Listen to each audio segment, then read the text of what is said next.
Prezados alunos e prezadas alunas, bom dia. Na aula passada, a gente viu o conceito de pressão, né?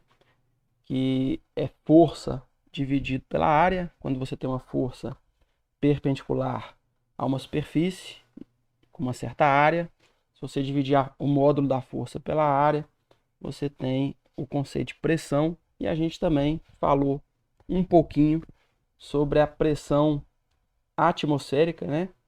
O simples fato de você estar imerso dentro de uma atmosfera, dentro, né?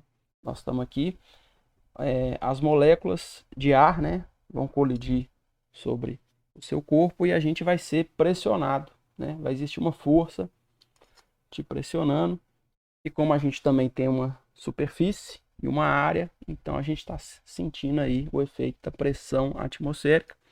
O valor da pressão atmosférica é bem grande, olha. É 1, no nível do mar, né? 1,01 vezes 10 elevado a 5 newtons por metro quadrado. Essa unidade a gente chama de Pascal. E é isso, né? Só que a gente também tem uma pressão interna, então estamos tranquilos aí. Agora a gente vai na aula de hoje aprender como é a pressão no interior de um líquido, né? Então a gente vai pegar aqui como que a pressão varia no interior de um líquido em função da profundidade. Será que quando você está numa região mais profunda, mergulhado ali dentro de um líquido, será que a pressão aumenta? Será que ela diminui? Será que ela é a mesma? Então a gente vai chegar numa, numa equação matemática que vai mostrar como que a pressão vai variar em função da profundidade. A gente vai ver que quanto mais profundo, maior vai ser a pressão.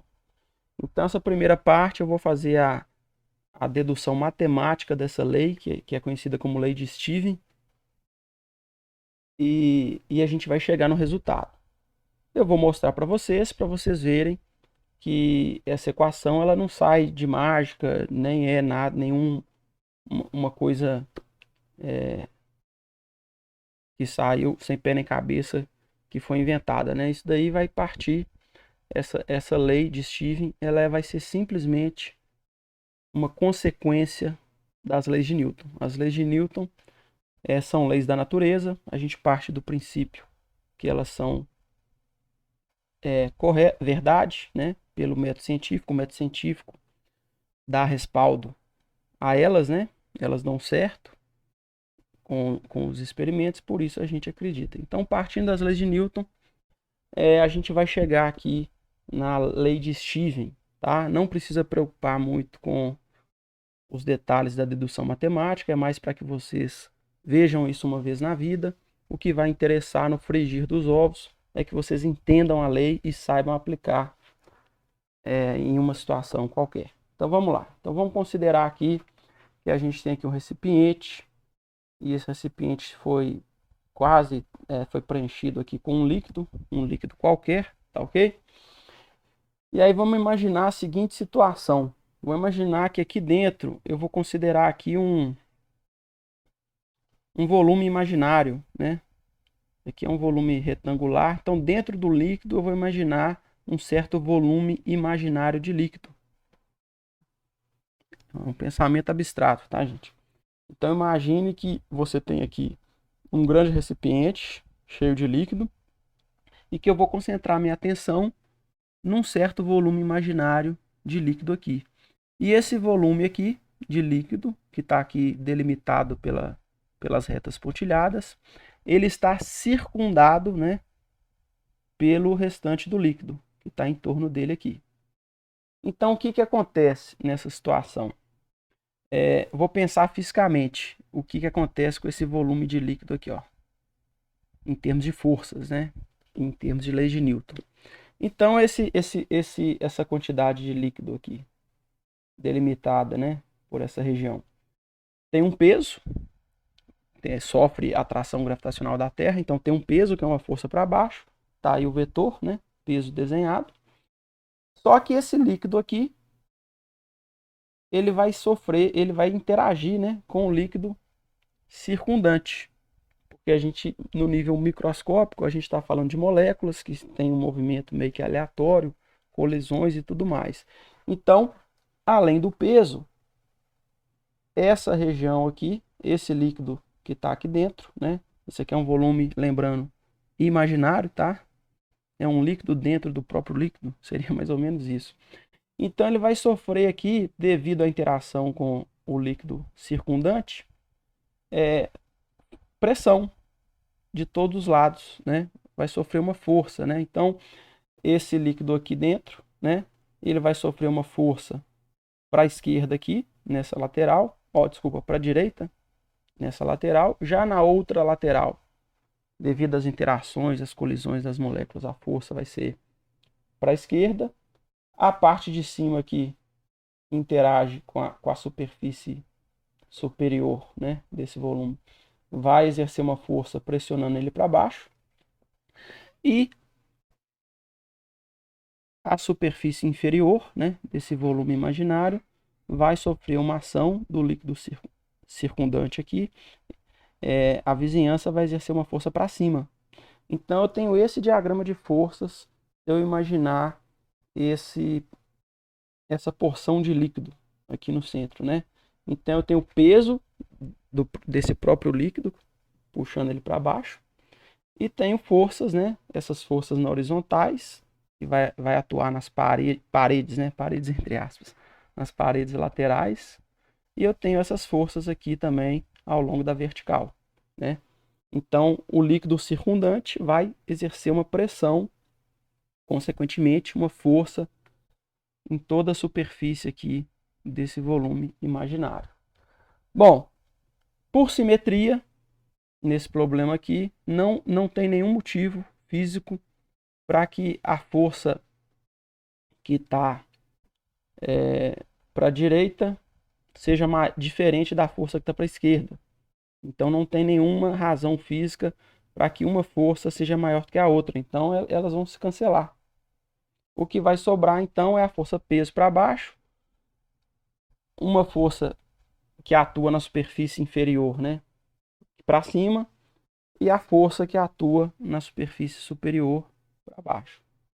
Então vamos lá, eu vou dar alguns nomes aqui, eu vou chamar a região lá de cima de 1, né, ponto 1, e vou dizer que a força que o líquido circundante faz nessa áreazinha aqui, ó. Imagina que isso aqui é um cilindro imaginário, então eu vou ter uma área de base aqui do cilindro, né, a altura do cilindro, e uma outra área, né, aqui embaixo. Então a força que o líquido circundante faz nessa área de cima, eu vou chamar de F1 e vou chamar isso daqui de ponto 1. E o ponto mais profundo, né, lá embaixo eu vou chamar de ponto 2. E a força que o líquido circundante exerce na tampa de baixo do cilindro, eu vou chamar de F2. Bom, vou colocar aqui um referencial aqui para a gente falar de profundidade. Então eu vou chamar aqui no ponto 1, eu vou pegar aqui a superfície do líquido como referência, botar um 0, e vou falar que no ponto 1 a profundidade, né, desse ponto aqui é H1. E lá no ponto 2, que é mais profundo, eu vou chamar essa profundidade de H2. Então tudo em referência ao ponto 2, né? F2, H2, em referência ao ponto 2. F1, H1, estou falando do ponto 1. E aí vamos ver o que e também posso pegar essa região aqui, essa altura do cilindro, vai ser, se você comparar aqui, vai ser simplesmente a profundidade do ponto 2, que é o H2, menos a profundidade do ponto 1, que é o H1. Se você pegar o valor de H2 e subtrair o H1, você tem a variação, eu estou chamando aqui de ΔH. Então, ΔH seria H2 menos H1, que seria a altura desse cilindro. Então, vamos lá. O que as leis de Newton me diz sobre esse volume abstrato aqui de líquido que está dentro do próprio líquido? Bom, se eu tenho uma situação de equilíbrio, de repouso. Se o líquido como um todo está em repouso, eu posso dizer que essa quantidade de líquido aqui está em repouso. E a gente sabe, pelas leis de Newton, que se eu tenho uma situação de equilíbrio, repouso, né, aceleração zero, resultante é igual a massa vezes a aceleração. Se a aceleração é zero, obrigatoriamente a força resultante é zero. Então, vou ver agora no meu diagrama de forças o que significa a resultante ser zero. O que a gente tem aqui, gente? Eu tenho duas forças para baixo, que é o F1 e o peso, e uma força para cima, que é o F2. Só há um jeito da resultante ser zero. As forças que atuam para baixo têm que equilibrar as forças que atuam para cima, né? Numa linguagem matemática, eu posso dizer que o módulo de quem está para cima, que é o F2, menos os módulos das forças que estão para baixo, então menos F1 menos peso tem que ser igual a zero. Então o módulo da força que está para cima menos o módulo de todo mundo que está para baixo tem que ser igual a zero. Ou simplesmente o módulo de quem está para cima tem que ser igual à soma dos módulos de quem está para baixo. Basta passar esses menos aqui para o outro lado da equação. Só há essa possibilidade para a gente ter um equilíbrio de forças aí, para a resultante ser zero. Então vamos ver agora, isso daqui é o que a lei de Newton diz. Vamos brincar, desdobrar essa equação aqui e ver aonde que a gente vai parar.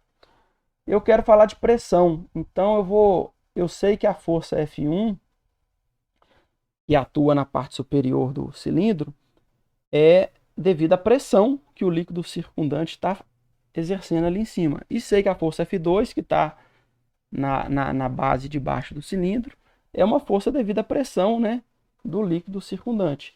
Então eu vou reescrever tanto o F2 e o F1 usando a equação de pressão. Eu sei que pressão é força sobre área, então você pode multiplicar a área para o outro lado.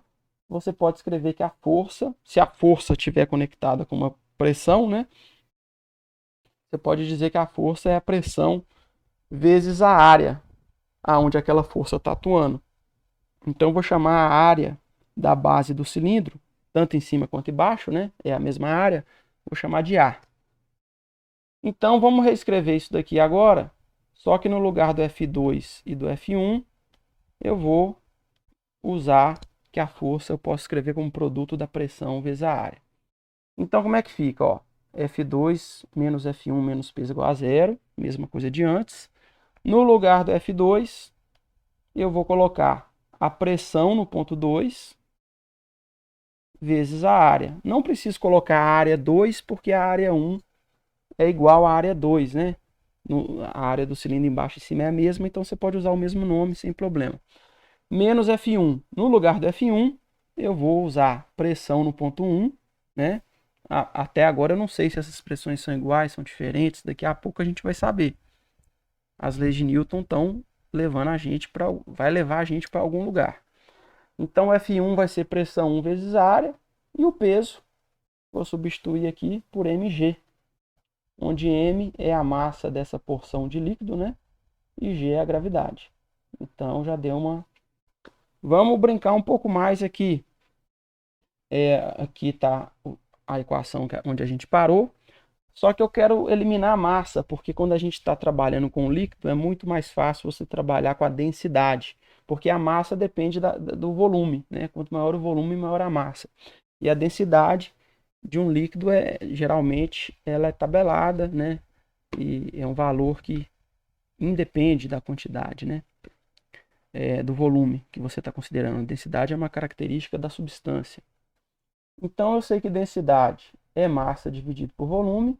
Se você passa o volume multiplicando, a massa fica densidade vezes volume. Então no lugar dessa massa, que é a massa desse líquido aqui, né, delimitado pelo pontilhado, eu vou trocar pela densidade do líquido vezes o volume. Que volume é esse? É o volume desse cilindro imaginário aqui. Ufa, vamos lá.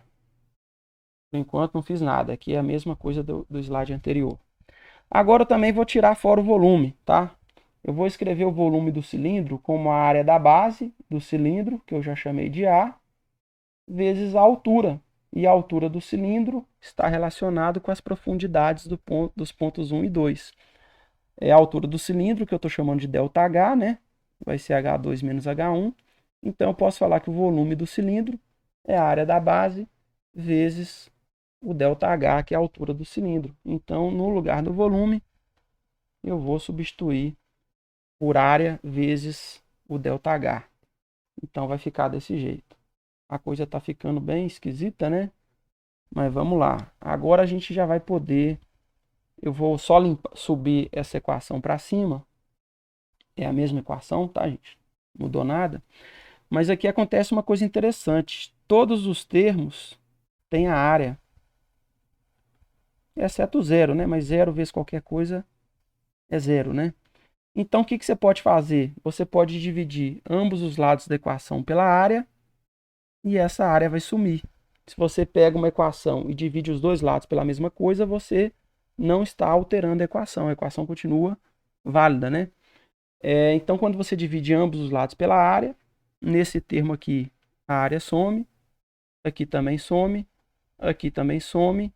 e zero dividido pela área continua sendo zero. Então, a gente limpa um pouco a equação. A equação agora ela já está ficando mais bonitinha, olha. A pressão no ponto 2, lembrando que o ponto 2 é mais profundo, né? Menos a pressão no ponto 1, menos a densidade do líquido, vezes a gravidade, vezes a variação de profundidade, vezes H2 menos H1, né? Que é o ΔH igual a zero. Calma, tá confuso, mas vamos lá. Vou passar esse termo para o lado de lá. Aí ele troca de sinal, né? E aí ficou que a diferença de pressão, P2 menos P1, né? A pressão no ponto 2 menos a pressão no ponto 1, é igual a ρg ΔH. Então aqui já dá para ver um resultado interessante. As pressões nos pontos 1 e 2 não são iguais, porque a densidade não é zero, a gravidade não é zero e o ΔH não é zero. Então isso daqui não sei quanto vai dar, depende do valor de ΔH e da densidade, mas vai dar alguma coisa. Então a pressão 2 menos a pressão 1 vai dar um número positivo. Isso significa que a pressão P2 é maior do que P1. P2 é maior do que P1. Então a pressão cresce com a profundidade. E quanto que P2 é maior do que P1? Depende da densidade do líquido, da gravidade. A gravidade a gente não controla, né? E depende da variação, né? Da diferença de profundidade entre os dois pontos. Vamos dar uma limpada aqui então, ó, na figura. Então eu tenho um líquido, eu tenho aqui a superfície do líquido, tenho um ponto 1, onde a profundidade é H1 e onde a pressão eu estou chamando de P1. E eu tenho um ponto mais profundo, onde a profundidade vale H2 e onde a pressão eu estou chamando de P2. O que a gente acabou de deduzir a partir das leis de Newton? A única coisa que a gente usou aqui foi que está em repouso, o resultante é igual a zero. O resto foi consequência matemática. Então, o que a gente tem aqui? Ó, que a pressão no ponto 2 menos a pressão no ponto 1 é igual a ρg ΔH. Se você quiser passar o menos P1 para o outro lado da equação, a pressão no ponto 2, que é um ponto mais profundo, vai ser igual à pressão no ponto 1, que é um ponto que está acima, mais um incremento. E esse incremento depende da densidade do líquido e da diferença, né, de profundidade entre os dois pontos. Então a pressão, à medida que você vai aumentando a profundidade no interior de um líquido, a pressão vai aumentando. Interessante esse resultado. Então vamos lá. Agora essa daqui que está dentro da caixa amarela é a lei de Stevens. É a lei matemática que mostra como que a pressão varia no interior de um líquido. Então a gente está vendo que se você quiser comparar a pressão num ponto com o outro, né, o ponto mais profundo, ele vai ter uma pressão maior, né? Vai ter um incremento aqui. Agora vamos ver um caso especial dessa lei. Eu vou jogar o ponto 1 lá para a superfície e ver o que acontece. Então vamos lá.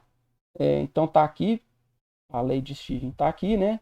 Então eu vou escolher o ponto 1 lá na superfície. O que acontece quando eu escolho o ponto 1 na superfície? A profundidade do ponto 1, se o ponto 1 é a própria superfície, o H1, a profundidade é 0. E a pressão 1 vai ser praticamente a pressão atmosférica, porque na superfície do líquido, se o recipiente estiver aberto, está em contato direto com a atmosfera. Então ali vai atuar diretamente a pressão atmosférica. Isso numa situação normal, tá? Mas poderia acontecer desse recipiente estar fechado e aqui eu tiver um gás qualquer com uma pressão diferente da pressão atmosférica. Então eu não vou dizer que a pressão na superfície do líquido vai ser a pressão atmosférica. Vai ser a pressão externa, seja lá do que for, que esteja ali atuando na superfície, né? Eu vou chamar de pressão externa. Na grande maioria dos casos e exercícios, se tiver em contato direto com o ar, essa pressão externa vai ser a própria atmosfera. Então, o P1 eu vou chamar de pressão externa, né? Como é que fica a lei de Stevens? Então, P2, no lugar do P1, eu vou chamar de pressão externa. E o ΔH é H2 menos H1. Se o H1 é 0, H2 menos 0 é simplesmente H2. Então, a pressão no ponto 2 é igual à pressão externa mais a densidade do líquido vezes a gravidade vezes a profundidade do ponto 2, que é o H2. Bom, agora eu não vou mais usar o número 2, porque se o ponto 1 já é a superfície, e eu já sei que na superfície a pressão é o que for lá, né? Na maioria dos casos, a pressão atmosférica. Então, eu vou simplesmente fazer a pergunta: como é a pressão num ponto qualquer? Como é a pressão num ponto qualquer de profundidade H? Então, eu posso pegar isso que eu acabei de demonstrar, né? Só que eu não vou mais chamar de ponto 2, porque o ponto 1 já é a superfície, então eu vou simplificar a minha vida. Então, você tem aqui a superfície e num ponto a uma profundidade H. Quanto vale a pressão? É essa expressão aqui, só que agora eu não vou mais ficar falando, chamar esse ponto de 2. Então, a pressão num ponto qualquer, numa profundidade H, vai ser a pressão externa, está aqui na figura. Na maioria dos casos vai ser a pressão atmosférica, né? Mais um termo que é devido ao líquido. Então, reparem que nessa expressão, gente, a pressão lá no interior de um líquido, ela tem dois fatores. Ela tem a pressão que já existe atuando ali na superfície, né? Normalmente vai ser a pressão atmosférica, mais um termo de incremento que vai contribuir com essa pressão aqui, que é devido ao próprio líquido e à gravidade, porque esse líquido ele está preso, ele tem uma atração gravitacional pela Terra, né? Ele é puxado para baixo. Então você tem uma contribuição que se deve a isso, ao fato do líquido, né? Ter essa questão do próprio peso do líquido, né? Do líquido sofrer uma atração gravitacional para baixo.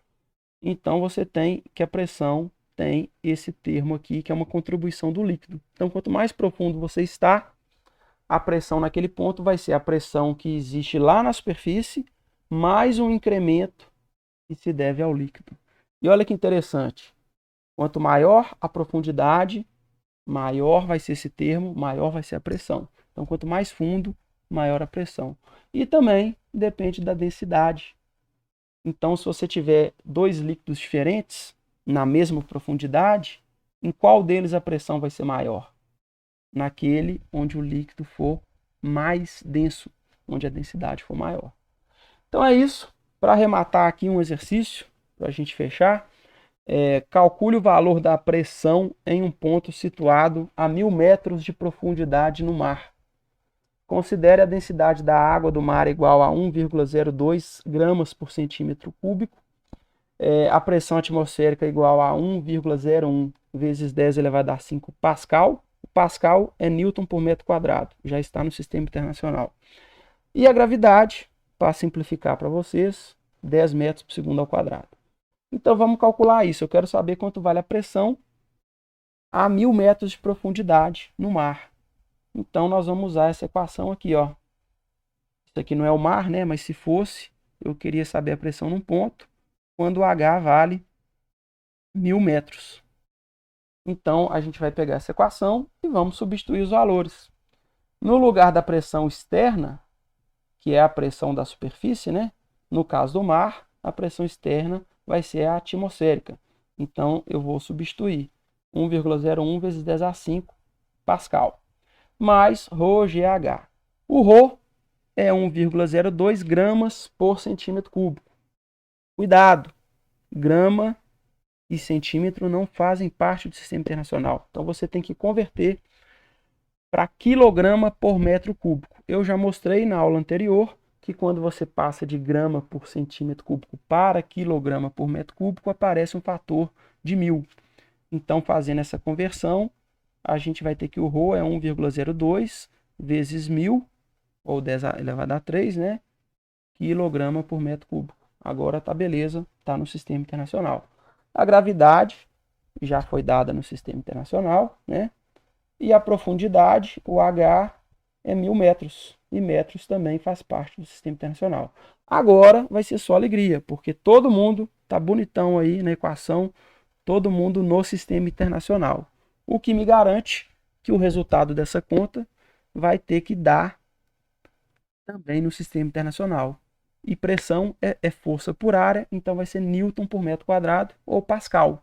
Então, a partir de agora, eu vou sumir as unidades e fazer a conta com os números, e quando eu chegar no resultado final, vai ser Newton por metro quadrado ou Pascal, né?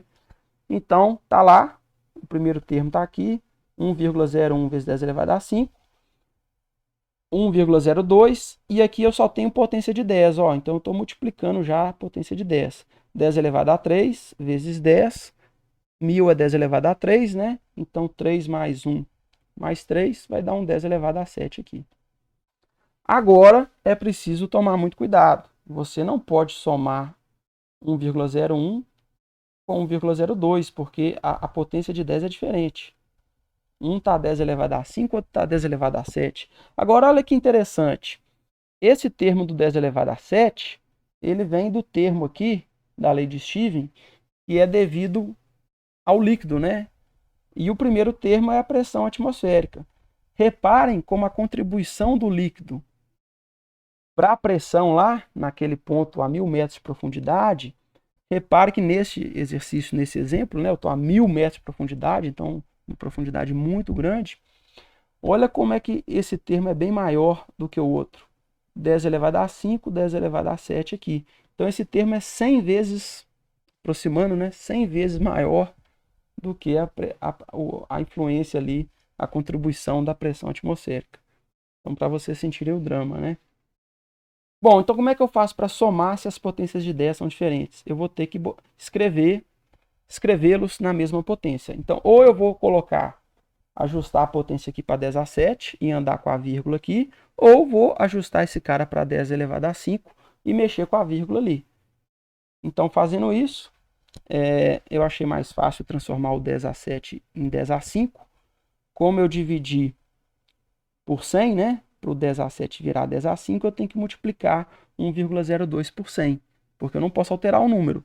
Então, o que você divide aqui na potência, você multiplica aqui no número. Então, 1,02 virou 102. Como agora ambos estão na mesma potência, você pode botar o 10 elevado a 5 em evidência e somar 1,01 com 102. Então, vai dar 103,01 vezes 10 a 5. Para escrever isso numa fórmula, num formato mais elegante, eu posso andar com a vírgula aqui, né? Duas casas aqui, e ficar 1,03 e ajustar a potência. E a potência vira 10 elevado a 7. E não vou escrever esse 1 aqui por causa dos algarismos significativos.